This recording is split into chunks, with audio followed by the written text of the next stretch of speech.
Our mountains are special. Born from global forces and always being worn down. It takes millions of years and the energy of a planet. We're spending some time in this wonderful place to show how our Earth is making mountains.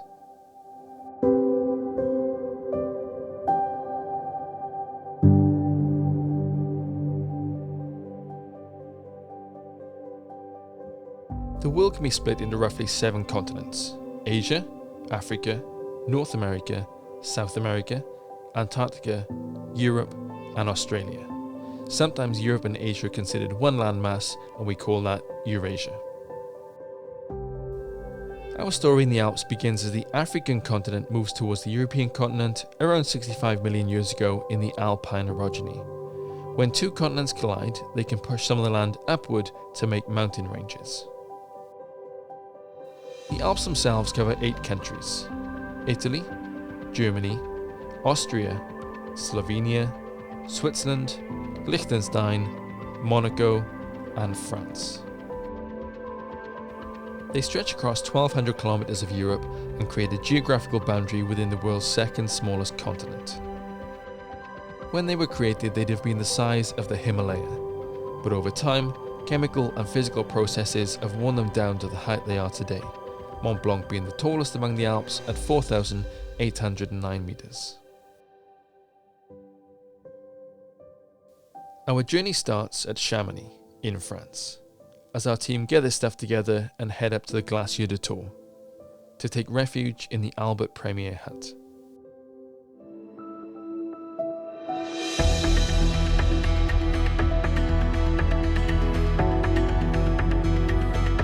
So we're just heading up to this little glacier up here, which isn't as little as you might see from here. That's very far away. But once we get up there, we're going to catch Kilcart at the top, and then we get a short walk up to the Albert Premier hut. We're staying there for the night in the hopes that there's some stuff in good condition tomorrow for us to get out on the routes. Cable cars make it really easy to get around in the Alps, but sometimes you just have to hike. Carrying all our filming equipment and the safety gear we need, we head high, past the snout of the glacier, and see signs of it beginning to retreat into the mountains almost straight away.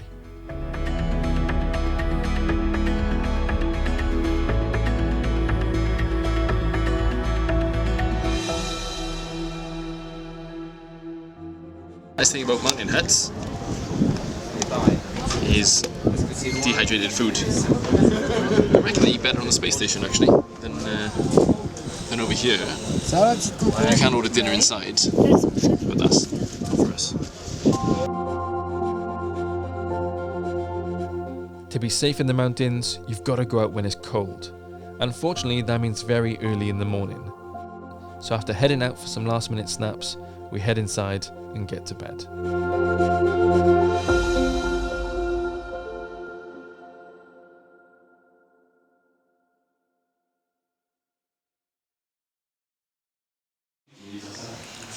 So it's 3:25 AM.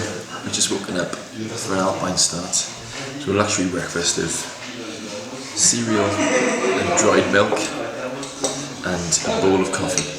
We're off to climb the Petit Fourche and the Tête Blanche. We're up there quite early. The conditions are still good, nice and cold. And then back down in the valley by lunchtime.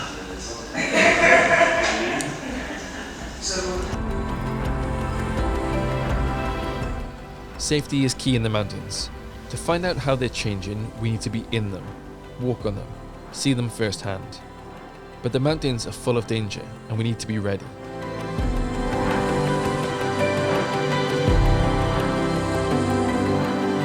The scale of the mountains is hard to comprehend. They're so big, you almost feel lost in them. It's a very humbling experience.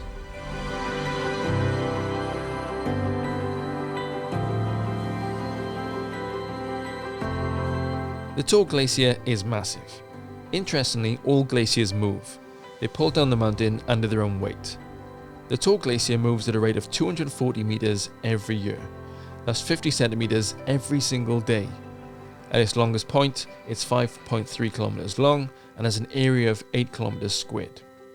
The glacier is surrounded by 3 impressive mountains: the Aiguille de Tours, Aiguille de Chardonnay, and the Grand Fourche, where our team have just summited in very windy conditions.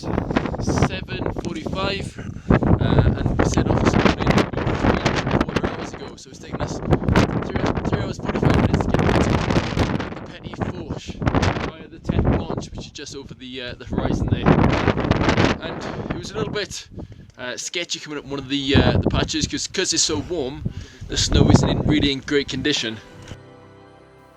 The day continued to heat up, and you don't want to be out in the ice on a hot day. Ice starts to break off, rocks start to fall down the hill, so we made our way back into the valley and down to Chamonix to meet up with the rest of the team. We needed to find out when the weather was going to change so we could head back to the mountains safely.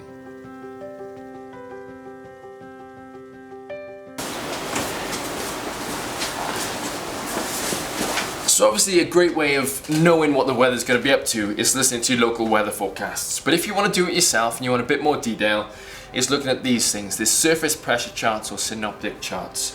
And these basically tell us what the weather's going to be doing over the next few days, which is great for expeditions. It's great if we're going to be out in the mountains. And there's lots of different things to note on here. There's blue, red and pink lines. There's these lines that go all the way around. There's big black lines as well. And all of them mean different things. So this is 1 o'clock last night from our expedition, and we knew that there was going to be some bad weather coming in. We saw that last night. We actually had an attempt on one of the mountains lined up, but we couldn't do it because we knew there was going to be a storm. And these different fronts, they're called weather fronts. We've got a blue one, which is a cold front, red one, which is a warm front, and then this one is an occluded front, and they're all a little bit different. But basically, when a cold front moves this way, you can tell by the triangles which way it's moving. In front of it, there's going to be a bit of bad weather. So we knew that this area we were in, France at the moment, there was going to be that storm. So we chose not to go out onto the mountain. And we saw that as it moved across and into, well, today, and then later on, that's going to create a bit of a nicer weather because that's moved on, it's moved out the way, and you get these nice separated areas which are called isobars. And normally, when these isobars are far apart, these lines that all match up, it means that there's not a lot of wind, and then when they're close together, somewhere like up here, it means that there's a lot of wind. So you can tell lots of different things from these charts. I know that moving on into our expedition, into Thursday afternoon and then Thursday night, there's going to be high pressure over us, which normally you get high pressures and low pressures. Low pressures generally mean bad weather, high pressures generally mean good weather. And as we move across the week, then we can see what's going to happen on our expedition and plan a few days in advance. Always good to know when you're at home, but even more important when you're out in the mountains like we are. You can see up there at the moment in the mountains, it's actually quite cloudy, but that's not the worst problem. We're actually in the middle of a heat wave at the moment, so the snow, especially when you're up high, is getting hot, and you don't want hot snow, you want cold snow and you want it to be nice and stable. So especially on expeditions, it's quite important to actually forecast the weather, know what the weather's going to be like a few days in advance. With stable conditions on the way, we wanted to get back into the mountains to find out what processes are currently forming them and shaping them.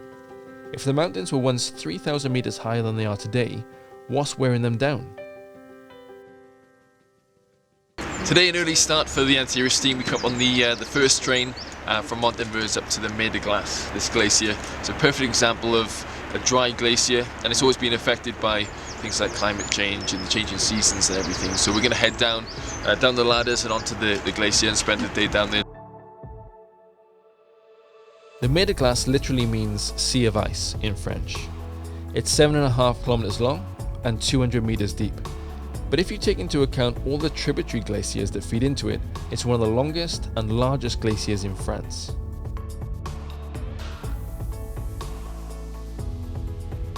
It starts way up here in the mountains and used to travel all the way down to the valley floor.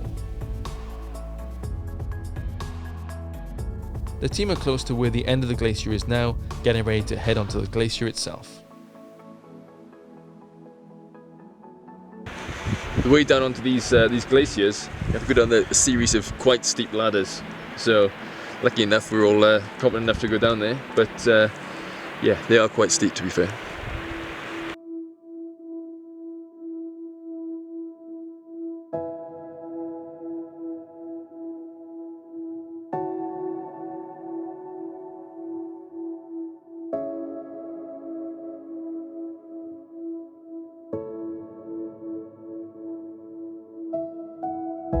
So there we are. Not a steep ladder, some bits quite technical, but you know, it makes it so accessible that lots of people come down. And you've got to wonder, you know, what's that doing to this glacier? It's going to have some kind of impact. Might not necessarily have a big impact, but every little thing that we do as humans will have an impact on the landscape.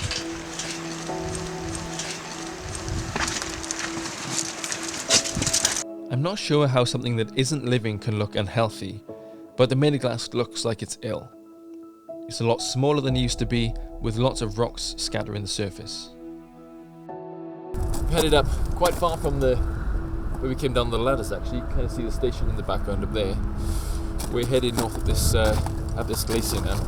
And it's starting to get a little bit slippery, and when you're on location like this, you kind of always need to be aware of where you're stepping, what you're doing. So crampons on, helmets on. Keep looking ready. And happy as well. Yeah. As always. So we're going to head up to one of the rivers just to see how it's doing, how much flow there is coming down. It's really warm today actually. We're in a bit of a heat wave, so it is going to be flowing quite fast. There's a lot of water going down it, so we should always be careful.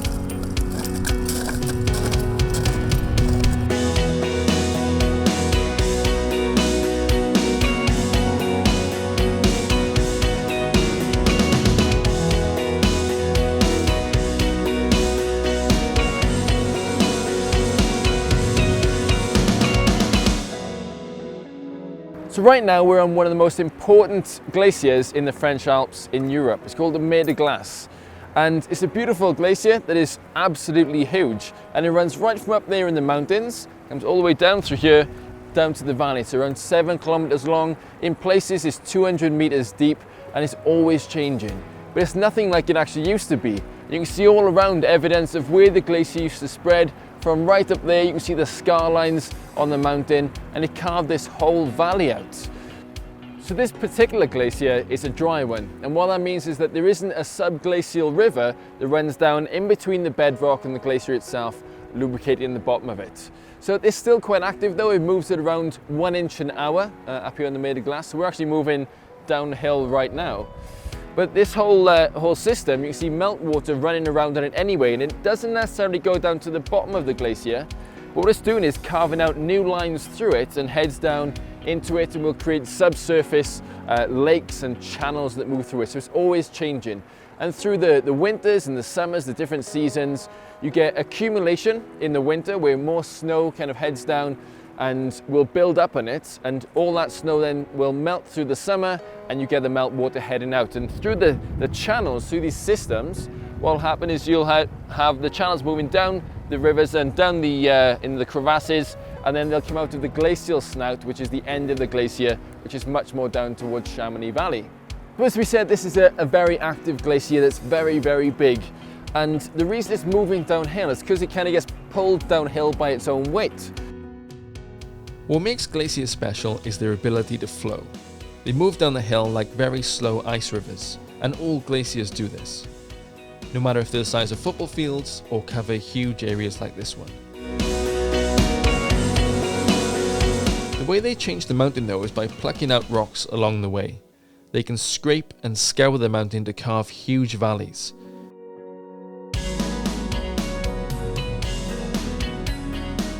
Over time, when they melt, they leave those valleys in the mountain for us to adventure in, with only indirect evidence the glaciers were even there at all.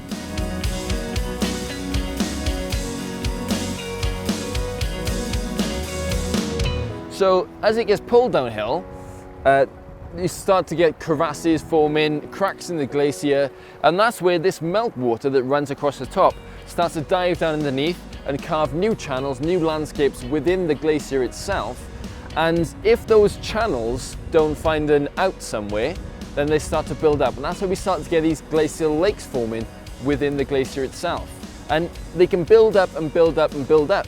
And then after a while, if they get too big, then the front of it can burst and all that meltwater runs out and into the valley. And that's exactly what happened around 100 years ago, where one of those dams burst and it all went down into Chamonix Valley and run right down the valley and caused a lot of fatalities.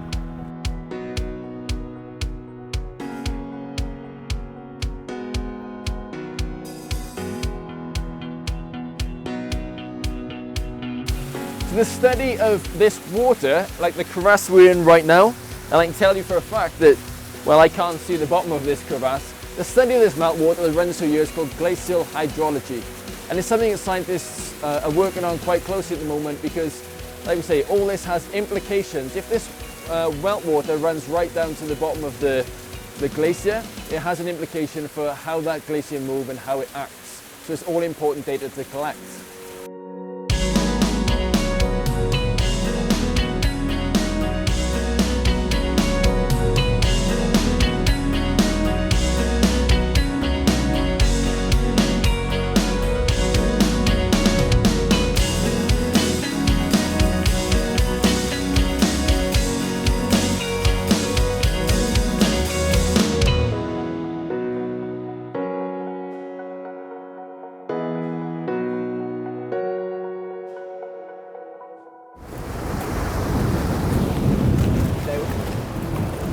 Okay, go. And we're down safely. It's a little bit loud down here with the volume of water going past. It's pretty cool. So on top of the glacier, we've actually seen a lot of this milky kind of ice. And it's not milky in that colour, not this kind of white colour, because you've actually got something else in the ice. It's not as though somehow there's another material in there. What's actually going on is that the ice is a different shape, it's a different structure. And so it's formed from snow, and you end up with little tiny crystals that are bouncing off loads and loads of light. And so that makes it look very white, like how a white t-shirt reflects lots of light. The colour of a glacier actually impacts how long it lasts. A glacier with white ice on the surface can actually repel a lot of the sunlight that hits it. We call it a high albedo. That means the glacier doesn't really melt much, but when the glacier starts to accumulate rocks and sediment on the surface, they can absorb a lot of the light, making the surface of the glacier heat up.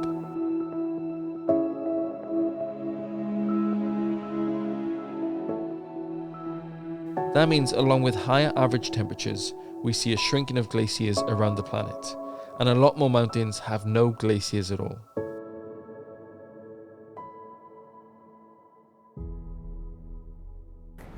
Ice is a really interesting material. It has an orderly lattice structure, like a crystal. It's brittle so it can break when under stress, like if you drop an ice cube. But it can also flow like a river, a huge ice river or a glacier. A glacier moves via three main mechanisms: creep, slip, and sediment deformation. Creep is when the internal lattice of the ice moves, so the water molecules creep over each other to move the structure. Slip is when the glacier flows on meltwater underneath it. And sediment deformation is when the sandy glacial bed changes and moves. So all of these things cause the glacier to flow down the valley.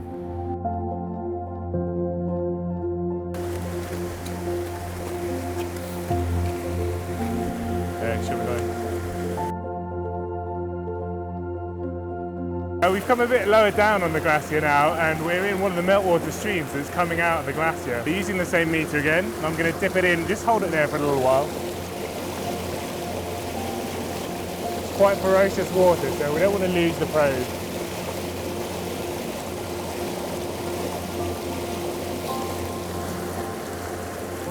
So interesting, that's coming through as quite more acidic actually. We've got about 5.5 there.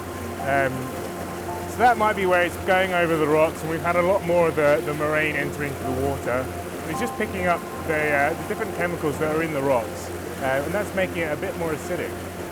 So that's quite an interesting one. It's quite turbid here, so there's a lot of movement in the water. So we might expect to see a little reading on the dissolved soliton. So we'll just test that out as well.